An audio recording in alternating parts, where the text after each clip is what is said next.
बरेली में मोटे अनाज के प्रति लोगों को जागरूक करने के उद्देश्य से ईट राइट मेले का आयोजन किया गया। गांव की थीम पर तैयार विशाल पंडाल में आयोजित इस कार्यक्रम के दौरान मोटे अनाज से आधुनिक डिशेज की भी प्रदर्शनी लगाई गई। आयोजकों का मानना है कि आज के बच्चे केक, मोमोज, डोसा, ढोकला और इडली जैसी चीज़ें पसंद करते हैं। इसी को ध्यान में रखकर यहां आधुनिक डिशेज को मोटे अनाज से तैयार कर उन्हें बनाने की विधि भी समझाएगी। दरअसल प्रधानमंत्री नरेंद्र मोदी की सोच है कि स्वस्थ भारत के लिए मोटे अनाज की ओर लौटना पड़ेगा। इसी सोच को आगे बढ़ाने के लिए 2023 को मिलेट ईयर के तौर पर मनाया जा रहा है। दरअसल भारतीय खाद्य सुरक्षा एवं मानक प्राधिकरण की पहल पर पूरे देश में खाद्य एवं औषध प्रशासन विभाग ईट राइट मेले का आयोजन कर रहा है। स्वास्थ्य आहार जीवन का आधार की थीम पर आयोजित इस कार्यक्रम में मोटे अनाज के तौर पर इस्तेमाल किए जाने वाले रागी, कोदो, सावा, मक्का, ज्वार, बाजरा जैसे अनाज 8 मोटे अनाज स्वास्थ्य के लिए अत्यंत लाभकारी हैं। खाद्य सुरक्षा अधिकारी अपराजिता तिवारी बताती हैं कि इस अनाज को प्रयोग करने से सही विधि के साथ इस्तेमाल किया जाए तो ग्लूटेन फ्री भोजन शरीर में पहुंचेगा। उनका कहना है कि गेहूं और चावल जैसे खाद्य पदार्थ में फाइबर न होकर ग्लूटेन होता है, जो शरीर में चिकनाई बढ़ाता है, जिससे हार्ट अटैक व कोलेस्ट्रॉल बढ़ने की आशंका बनी रहती है।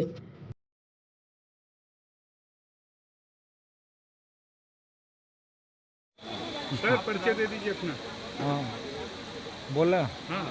मैं सहायक आयुक्त खाद्य द्वितीय जनपद रायबरेली, खाद्य सुरक्षा एवं औषधि प्रशासन विभाग, कार्यालय जिलाधिकारी। सर आज क्या कार्यक्रम हो रहा है, क्या है जी, इसका उद्देश्य क्या है? ये स्वस्थ आहार जीवन का आधार, सुरक्षित खाइए, सही खाइए, फोर्टिफाइड खाइए।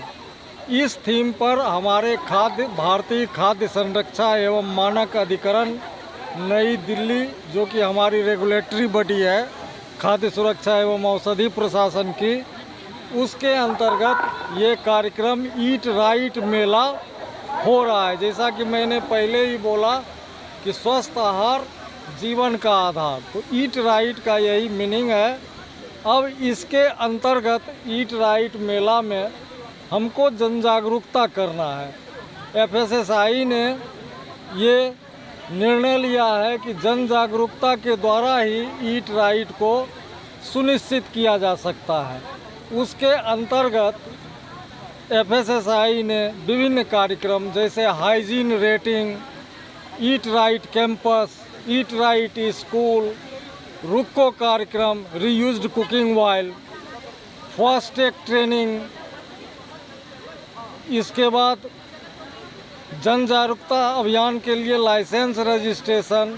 और हम लोग जानते हैं कि चूँकि गेहूं और धान में ग्लूटेन होता है, जो कि सभी बीमारियों का एक फंडामेंटल कारण है, तो उसको हमारी परंपरा को फिर याद किया जाए और पारंपरिक जो मोटे अनाज हमारे हैं जैसे रागी, कोदो, सावा, कंगनी, ज्वार, बाजरा इत्यादि को जहाँ तक संभव हो सके गेहूं धान की जगह रिप्लेस करें। और इसके नई नई डिशेज जो भी हमारे मूल्य संवर्धित डिशें गेहूं एवं धान से बनते हैं, उसको इन मोटे अनाजों के द्वारा, इसके प्रोसेसिंग के द्वारा उस मूल्य संवर्धित उत्पाद में जगह मिले। क्या नाम है आपका? अपराजिता तिवारी। मैडम आप खाद्य सुरक्षा अधिकारी हैं, यहाँ पे ये जो बनने वाली चीज़ें हैं ये स्वास्थ्य के लिए कितनी लाभदायक है? यहाँ जो भी हमारी मिलेट्स खास तौर पे हमारे 2023 जो ईयर है उसको मिलेट ईयर के तौर पे मनाया जा रहा है और 8 प्रकार के मिलेट्स हैं जिनको इंटरनेशनल मिलेट घोषित किया गया है, जिनमें से आप सावा, कोदो, बाजरा, ज्वार, टांगुन, इस प्रकार से 8 प्रकार के मिलेट्स हैं जिनका यूज़ आज के समय में लोग भूल चुके हैं। एक समय हुआ करता था कि लोग मोटे अनाज का प्रयोग प्रतिदिन किया करते थे। मोटे अनाज फाइबर युक्त होते हैं, कैल्शियम प्रचुर मात्रा में मिलता है, मिनरल बहुत से प्रचुर मात्रा में मिलता है। और कुछ ऐसे भी मिलेट्स हैं, आपको सुन के आश्चर्य होगा कि वो जो फिटनेस फ्रीक लोग हैं, जो फिटनेस एंथुसियास्ट लोग हैं, वो एज अ एनर्जी ड्रिंक भी ले सकते हैं। इस प्रकार के गुण इसमें पाए जाते हैं। स्वास्थ्य के लिए कोई साइड इफेक्ट तो इनका नहीं होता? किसी प्रकार का कोई साइड इफेक्ट नहीं होता है, परंतु किसी चीज़ को प्रयोग करने का एक प्रॉपर तरीका होता है। तो इन चीज़ों को बहुत साफ़ सुथरा और छिलका युक्त भी लिया जा सकता है और छिलका हटाने के बाद भी लिया जा सकता है, क्योंकि जैसे मैंने कहा कि फाइबर का बहुत अच्छा सोर्स है।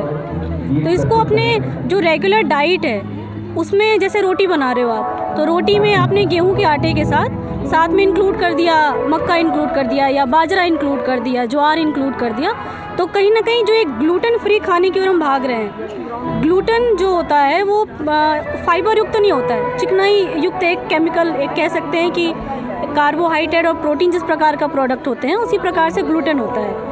तो ग्लूटेन फ्री खाना आजकल के मॉडर्न ज़माने में लोग ढूंढ रहे हैं। इसका बहुत अच्छा ऑप्शन है कि आप मिलेट्स की ओर जाइए और मिलेट्स को जानें कि देश की जो माटी में हुआ करता था, जो मूल माटी में हमारे हुआ करता था, हमारे देश का इंडिजिनस जो अनाज है वो मिलेट्स है हमारे।